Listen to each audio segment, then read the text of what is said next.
This video contains themes of violence and sexual assault against a minor. Some viewers may find this disturbing. Viewers' discretion is advised.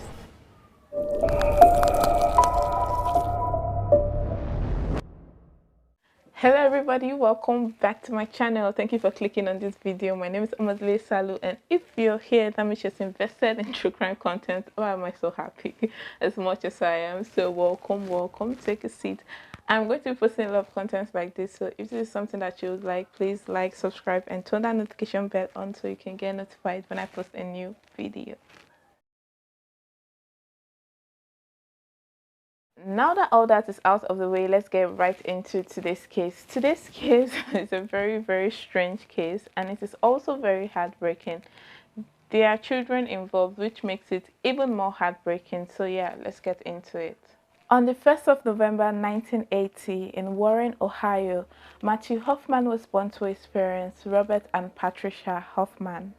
Growing up, Mathew Hoffman was a quiet kid, and he came across kind of like strange to others because he had this weird fascination with trees and leaves, which when you think about it, it's not necessarily a bad thing, because when you put it on its own, it's just like, yeah, sure, he likes trees, he likes leaves. A lot of people are fascinated by nature. So in 2001, when Mathew was just 21 years old, he was arrested for first-degree arson, burglary, and theft after setting a condo ablaze in Colorado. He was sentenced to 8 years in prison for this crime. After serving his time in prison, he was released, and now he is a full-grown man, so it's like, what, 29, 30, right? And he got even weirder. Like, he would trap squirrels to kill them, grill them, and then eat them. And not only that, there was a tree in his backyard where he would just go and perch on it like a bed and just be watching his neighbors for long hours, and it was so creepy. His neighbors were a little bit worried about his behaviors, but they did not really like dwell on it, because yes, he's strange, but there's nothing to indicate that he's actually harmful. All right, and if you start reporting people for being strange, then oh my god, what am I saying? Because he was a lot strange. Would I climb a tree to watch? Do I even know how? Can I even climb a tree? That should be the better question. Would I kill a squirrel to eat it? So it was a lot strange, actually. I was about to say, if you're going to arrest people for being strange, then lock me up, but I'm now thinking, I'm like, no, that is too strange even for me. Mathew Hoffman started working as a professional tree shaper, and again, his obsession with leaves and trees got even weirder. I mean, he built an entire career around this.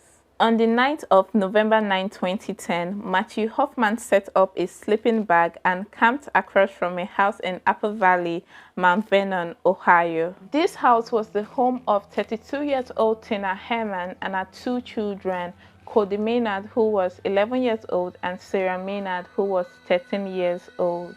Mathew Hoffman camped across from this house until the next morning, and then he just waited until the 2 kids, Sarah and Cody, went off to school, and then the mother, Tina, went to the store, and he slipped under the garage door, which was not completely closed, broke into the house, and just waited. As soon as Tina returned home from the store, Mathew dragged her into a bedroom and stabbed her with a hunting knife, killing her instantly. What Mathew did not know was that Tina's friend Stephanie Sprang was coming over to meet her at the house that day, and once Stephanie walked in, Mathew jumped on her and stabbed her in the chest, and he kept on stabbing her even after he knew like she's dead. He just kept on stabbing her. After the 2 murders, the family dog started to bark so loudly, and this scared Mathew because he thought that this could bring people's attention to what he was doing and what was going on inside the house. So he decided he was going to kill the dog too, and he did. Then he dragged all 3 bodies into the bathtub, went out to go get trash bags, and came back to dismember the bodies one by one. When he was done dismembering the bodies, he attempted to clean up the mess he had made, but then the kids walked in, and immediately Mathew sprang on them. He grabbed Cody and stabbed him in the back of the head, killing him instantly. But Like he did with Stephanie, for some reason he kept on stabbing the little boy even after he knew he was dead. Mathew then chased Sarah up into her room but didn't kill her. Instead, he tied her up with a cord from the fan in her room. He then gagged Sarah and threw her in the back of Stephanie's Jeep. The back of this Jeep had the dead bodies of the rest of her family, and Sarah was there with them and she had no idea. Mathew Hoffman drove Stephanie's Jeep to his own car, a Toyota Yaris, parked about a mile from the family's home, and transferred Sarah and the bodies into that car. He then drove back to his own home and locked Sarah in a bathroom while he went to go hide the bodies of her family. Sarah looked around Mathew Hoffman's house and was horrified by what she saw. His walls were completely lined with leaves and his floor was just like covered in leaves. After disposing of the bodies, Mathew Hoffman returned home and he decided to take a nap. But he was scared that while he was napping, Sarah would find a way to escape. So he decided that he was going to tie Sarah to himself while he slept. When he woke up, he went back to the Herman's house to steal the family truck that he planned to use to retrieve gas cans that he would use to burn the home down.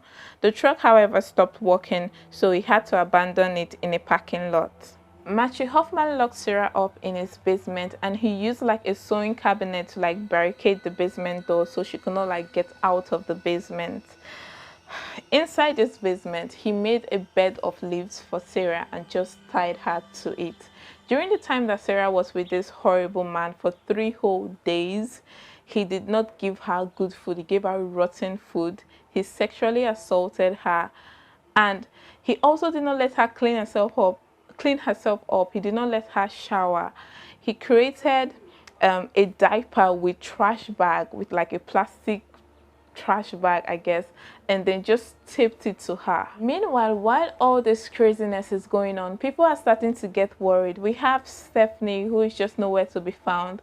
The children did not show up to school. Tina did not show up to work, and the boss said it was so unlike her, so he decided to go check on her. And when he got to her house, he saw the blood and immediately he alerted the authorities. The authorities were immediately on this, and there were search parties and police officers everywhere. And this worried Mathew because remember, he abandoned the Herman's family truck at the parking lot, so he wanted to go get it to get gas and burn out the family home. But now that was impossible because when he got to the truck, there were just police officers everywhere. But he kept loitering. For some reason he thought that, yeah, I should just walk around here where police officers are sniffing.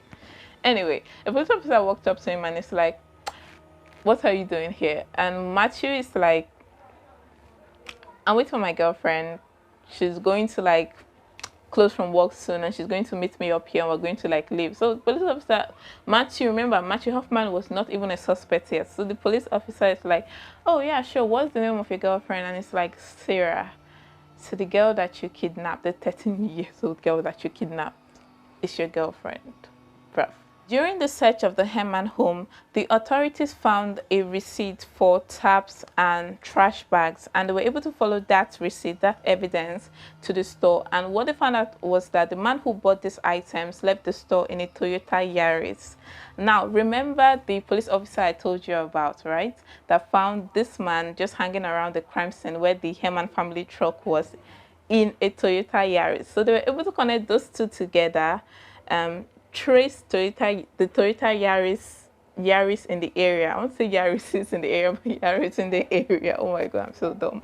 Yaris in the area, and that led them straight to Mathew Hoffman. On the 14th of November 2010, at about 8 a.m., the police raided Mathew Hoffman's home, and when they got there, they found him asleep on the sofa, and he's just kind of confused, what is happening? And they're like, you tell me. And so they're searching this first area of his house, and they see that there's no one. I was about to say nothing, but there was something though. A room that was completely covered in leaves. The walls were just bags of leaves, and the floor was just there were leaves everywhere. But they found no one else in this first part of his house. So they decided, okay, to go check the basement. And when they saw the sewing cabinet blocking the basement door, they pushed it aside, went down into the basement, and they found Sarah in the most heartbreaking condition. The basement was cold, dark, and wet and covered in leaves. Sarah was lying down on a makeshift bed of tree leaves, and her hands and legs were tied with both duct tape and ropes. When they found her in this condition, they could not just untie her and free her. They had to take pictures of her to use as evidence. So she was just there in that state until they were done taking pictures, because this is a crime scene, so they can't just like disrupt it without taking pictures. Once she was finally free, she asked the police to take her to school because she hated missing out on her studies and she hated missing school. She had no idea that her mom and brother were dead. She did suspect though that Mathew Hoffman had killed their family dog. Later that day, Sarah Maynard was reunited with her father. Mathew Hoffman was arrested and taken in for questioning. They wanted a confession, and more than anything, they wanted to know where he buried the bodies of the victims so that the family can at least start the process of like getting closure. But Mathew Hoffman was just being weird about the whole thing. He said he didn't plan to do any of that. Like, he didn't plan to kill Tina, Cody, Stephanie, the family dog. He didn't plan any of that. He didn't plan to kidnap Sarah, and he planned to let her go before Christmas, and also he treated her well, which we all know was a lie. Even Sarah said it was a big lie. He's just trying to make himself feel better. I'm like, ugh, yes. Anyway, he was saying that, look, what I actually wanted to do was just to rob them and go, because you guys remember when I talked about the 2001 robbery and arson that he was arrested for. What he did there was that he robbed them, then he thought back and was like, okay, look, my fingerprints could be there. So he went back to burn the place down. So what he wanted to do in this in the Herman's home was that he just wanted to rob them and leave. But then Tina came in, and Stephanie and the children, and all of that happened all at once. So it just got really confusing for him. And then he decided to kill them. Anyway, many people involved in this case, so the law enforcement, they actually believe his side of the story, that he did not plan it. Just is a robbery gone wrong. But I'm like, why not just get arrested? Like, when Tina caught you in her house the first time, why not just like, oh yeah, I tried to steal from you, and get arrested for robbery? Why did you decide to do, I don't know, why did you decide to do all of that after? It's like you want it felt more than he just wanted to rob them. I don't know if you guys get what I'm saying. Even though Mathew confessed to all of these crimes, he confessed to breaking into the house, killing Tina, killing Stephanie, the family dog, killing Cody, kidnapping Sarah, the sexual assault, all of it. He still refused to give up where the bodies were buried. And he did this really stupid thing where he was trying to like negotiate a deal with an FBI agent. So he was telling the FBI agent, look, I'm going to tell you where the bodies are buried, right? But what you're going to do for me in return is I'm going to try to escape, and you're going to shoot me. And the FBI agent is like, nah, that's not going to happen. And he's like, oh, okay. Because he was saying, oh, I'm having nightmares. I am having nightmares about opening trash bag and seeing dismembered bodies. And I'm like, what were you expecting to see? Like candy? Or he finally agreed to tell the authorities where the bodies were buried after they agreed to take the death penalty off the table. On the 18th of November, he directed investigators to a 60-foot tall hollow tree in the Cocosin Wildlife Area near Fredericktown. Inside that tree, detectives found the mutilated bodies of the three, as well as remains of the family dog. He told the detectives that he had used a rig and pulley system that he usually used to like climb trees, to climb to the top of the hollow tree and just like drop the bodies inside. On the 6th of January 2011, Mathew Hoffman pleaded guilty to 10 felonies, including aggravated murder and rape, and he was sentenced to life in prison with no possibility of parole. Mathew Hoffman's obsession with leaves and trees are still like a topic for debate till today. People think, okay, there are three things, right? It could be that this is as a result of a mental illness, or it's just as thin as a killer, or he was into, I would say into, yeah, it was into arson.